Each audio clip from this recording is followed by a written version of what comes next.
Engineering can be anything. Putting a cabinet together, it requires engineering skills to in-depth mathematics, and even as far as space exploration stuff involves engineering. Do quite a broad spectrum of projects here. Don't just work offshore, although that's our primary sort of objective. So we design the sort of equipment that helps lay cables for wind turbines so that they can transfer energy back, and communications cables and stuff like that, which is always very interesting.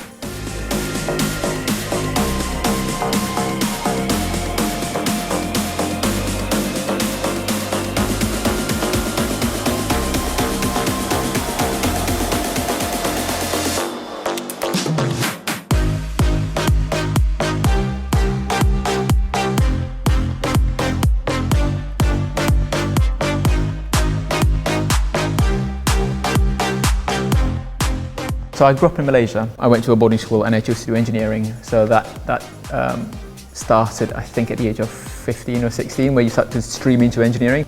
I grew up in Poland, in Krakow. I was 10 when I moved over here and went to high school. My upbringing was very much scattered. We moved around a lot, primarily from Gosport, which is near Portsmouth down south. I got a scholarship to go to school in the US, so I did that. I went there. I grew up in Coventry, which obviously is home to kind of like Jaguar cars and Land Rover and lots of car industry, and that's kind of, I think, where part of it stemmed from me as well. Sixth form in Edinburgh. Moved up to the north sort of later in life, around 16 years old.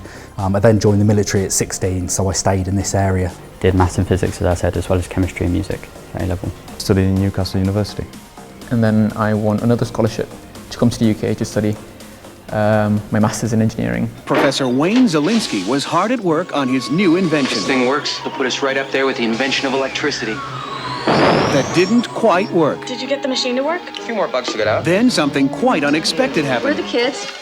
I haven't seen them since I left this morning. It shrunk the kids. Nick, what happened? I grew up watching Honey, I Shrunk the Kids, and Wayne Zielinski was an amazing inventor and creator, and I wanted to be just like him, especially when he created those things where you were able to duplicate objects. And I was like, oh, I want to make something that can duplicate money. So that sort of set the tone to becoming an engineer.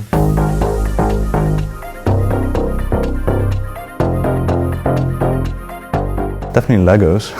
That kind of helped, kind of building stuff and taking stuff apart. When I was younger, breaking a lot of stuff. I was slightly older, fixing it. One memorable one was a projector that someone found in a dump. I kind of took it home and kind of took it apart, put it back together. It was great fun, and it did still work, albeit with a warning light for eternity. But yeah, always doing that sort of thing. So I think critical thinking is a big must. You need to be able to solve pretty complex problems at a blink of an eye. You need to be able to look at things differently to how you might sort of in an ordinary situation. When you're trying to figure out how to put something together, you need to look at all different avenues and different ways to try and do it.